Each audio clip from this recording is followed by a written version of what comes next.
আপনার দলের রাজ্য সভাপতি স্পষ্ট জানিয়ে দিয়েছিলেন যে বিজেপির তৃণমূলীকরণ হবে না, সেটাই তো করতে গিয়েছিলেন বাপি প্রামাণিক।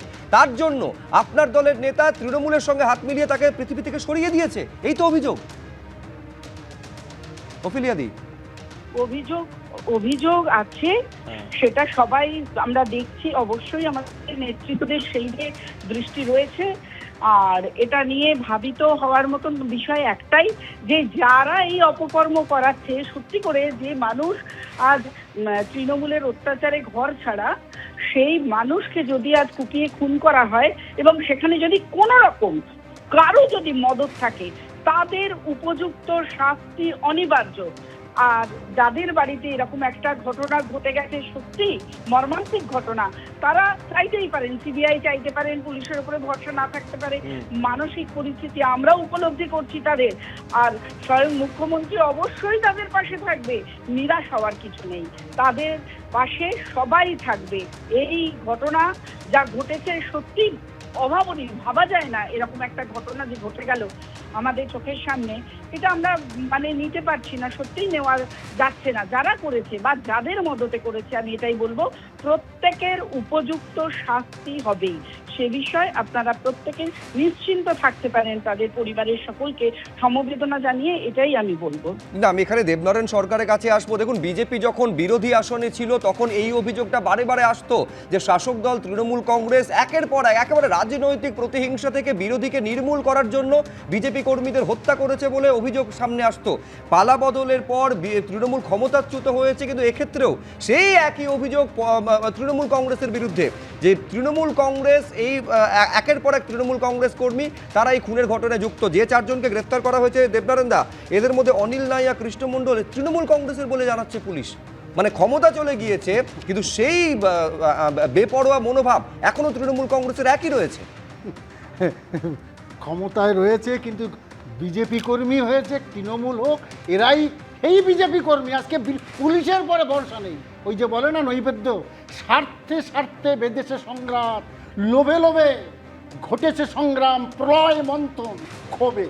সুতরাং আজকে স্বার্থে স্বার্থে বেঁধেছে সংগ্রাম, লোভে লোভে। শেক্সপিয়ারও আছে, কিং লিয়ার কিং জনে বলছে, gain be my lord, I will worship দি।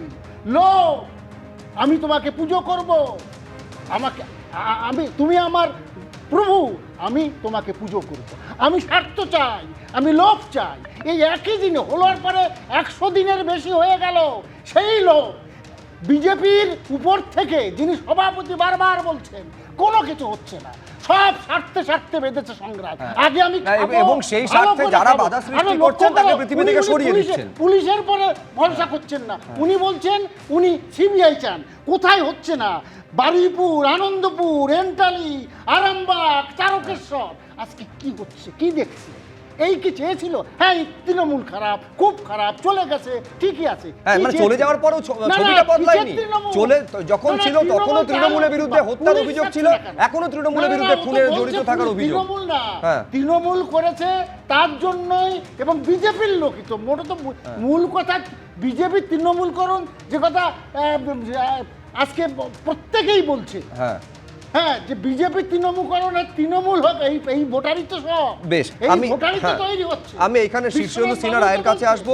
এতদিন পর্যন্ত যে ছবিটা আমাদের কাছে পরিচিত ছবি ছিল, যে বিরোধী আসনে যারা থাকে তারা সবসময় সিবিআই এর দাবি করে। যেমন তৃণমূল কংগ্রেস যখন বিরোধী ছিল, তারা সিবিআই, যে কোনো ঘটনায় সিবিআই চাইতো। তারপরে গত 15 বছরে এই ছবিটা দেখা গেছে যে এই রাজ্যে পুলিশের ওপরে তদন্তে আস্থা নেই, কেন্দ্রে তখন বিজেপি সরকার, তারা সিবিআই তদন্ত চেয়েছে। কিন্তু এবার যেটা দেখা যাচ্ছে যে শাসক দলের কর্মী সম্পূর্ণ পুলিশে অনাস্থা এবং সিবিআই তদন্ত চাইছেন। রাজনৈতিক প্রশ্রয়প্রাপ্ত দুষ্কৃতীদের নিয়ন্ত্রণ না করতে পারলে আবার এরকম ঘটনা ঘটবে।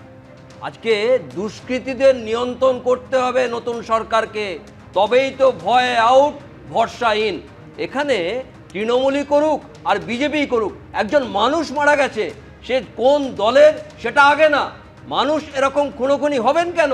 18 বছর বাদে তিনি বাড়ি ফিরবেন, এটাও দেখতে হবে। আবার এটাও দেখতে হবে যে দুর্গাপুজোর কমিটি নিয়ে একটা গন্ডগোল চলছিল, সেই জায়গায় এখানে মারামারি হয়েছে, সেখানে এখানে মারপিটে তিনি মারা গেছেন। এই ব্যাপারগুলো প্রত্যেকটা জিনিস, প্রত্যেকটা সময় সরকারকে সেইভাবে দেখতে হবে। আজকে বিএনএস এর 103 এই খুনের অপরাধ এবং মৃত্যুদণ্ড থেকে শুরু করে যাবজ্জীবন কারাদণ্ড আছে। আজকে যে জিনিসটা ওনারা চাইছেন, পরিবার চাইতেই পারেন, অবশ্যই যার যায় সেই একমাত্র বোঝে, যার ডান হাতটা যায় সেই খাবার সময় বোঝে যে ডান হাতটা দিয়ে আমি আর ভাতটা তুলতে পারছি না।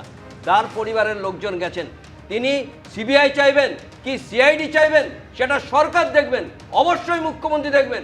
মুখ্যমন্ত্রীর ওপর আমাদের প্রত্যেকের আস্থা আছে, তিনিই তো ভয় আউট ভরসা ইন বলেছেন, সেই ভরসা প্রত্যেকে করছেন বলেই ওনারাও পর্যন্ত বলছেন যে মুখ্যমন্ত্রী আমাদের পাশে আসুন, পাশে দাঁড়ান। আজকে এলাকা ভিত্তিক অনেক এলাকাতে এটা হচ্ছে, এখানে খুন হচ্ছেন, ওখানে বোম পড়ছে।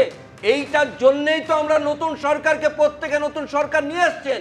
সেই ভরসাটা প্রত্যেকটা জায়গায় করতে হবে, প্রভাবশালী হাত একেবারে আমি বলছি ভরসার কথা বলছেন শীর্ষেন্দু সিনহা রায়, করতে হবে একেবারে। এবিপি আনন্দ, এগিয়ে থাকে, এগিয়ে রাখে।